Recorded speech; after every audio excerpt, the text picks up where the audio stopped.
बिस्मिल्लाहिर्रहमानिर्रहीम। बेनकाब news channel HD international और इंसाफ प्रेस क्लब गुजरात जनाब राजा मुबशर साहब ने डेरे ताज की बैठक का प्रोग्राम हो रहा है, जिसने विच जनाब साढ़े नाल मौजूद न राजा नादर मंजूर साहब, साफ़ी जनाब सीनियर साफ़ी और EU उर्दू ने ब्यूरो चीफ।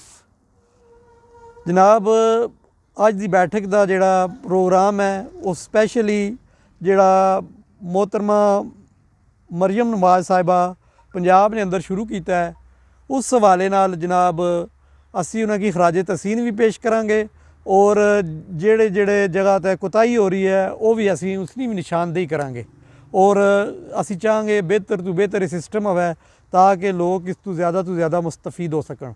हाँ जी जनाब राजा नादर साहब, इस वक्त जेड़े हालात चल रहे हैं तुसी गाह बगाह तहसील खारियां च भी फिरने टुरने रहने हो, जगह जगह का तुसी मुआयना भी किया है। स्पैशली UC ठूठा राय बहादुर की इग्नोर किया जा रहा है, उसने उस लेवल तक काम नहीं हो रहा जिस होना चाहिए।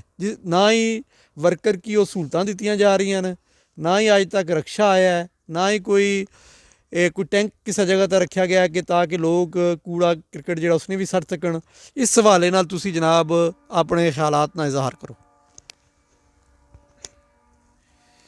बिस्मिल्लाहिर्रहमानिर्रहीम। शुक्रिया आबिद साहब, बहुत प्यारा माहौल है, खुली हवा खा रहे हैं असी। अच्छा हो गया कि एक बैठक का माहौल बन गया।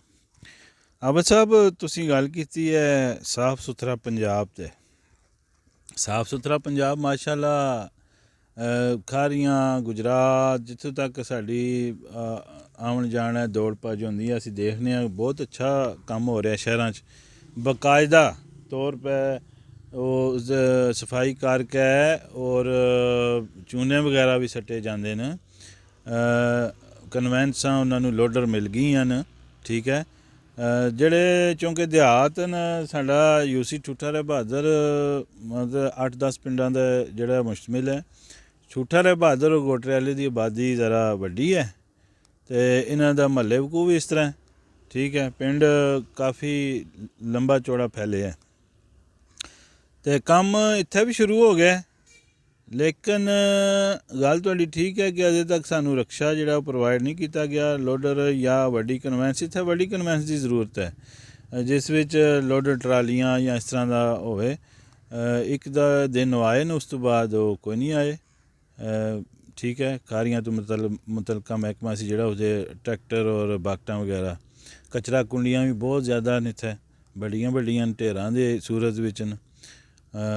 देखा जाए तो स्कूल गर्ल हाई स्कूल और उहदे नाल कब्रस्तान विच भी जिहड़ा वो अगे पिछे कचरा फैलदा ते इस ज़मन च मैं थोड़ा जिहा उस जिहड़ा महल्ला है उन्होंने भी मैं थोड़ा जिहा रिक्वेस्ट करांगा कि कलमा गो मुसलमान असी दफन उत्थे साडे बाओ अजदाद बजाए उत्थे सट्टने दे एक जगह तुसी कचरा कुंडी दे उत्थे गंद वगैरह सट्टन और उत्थों चुकन होवे, सफाई हो जाए करे आसानी नाल। इस तरह वड्डियां गलियां च सफाई वगैरह शुरू है, छोटियां गलियां च इन्हां गौर करने की ज़रूरत है और उस विच इन्हां हत्थ वालियां रेहड़ियां भी प्रोवाइड कीतियां जान जित्थों चुक के लिया के अगे वड्डी ट्रांसपोर्ट च लोडर च शिफ्ट करन माल और फिर अगां जाए। इस सिलसिले च मरियम नवाज साहिबा का एक इकदाम बहुत अच्छा है, असी उन्होंने सल्यूट पेश करने हैं जी।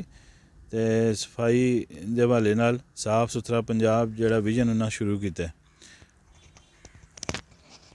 तुसी देखो जिहड़ा साडा जट्टां दा महल्ला है तो मेन हैल्थ जिहड़ा सेंटर उस तक वो नाला आ रहा है, लेकिन बड़े अरसे तो ये लोग बेचारे इस परेशानी विच न।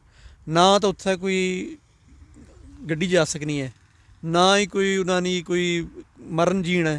अगर कोई फौतगी हो जानी है तो उस महल्ले में इंटर होना बड़ा मुश्किल है, लोगों ना मैयत की बाहर कढ़ना बड़ा मुश्किल है।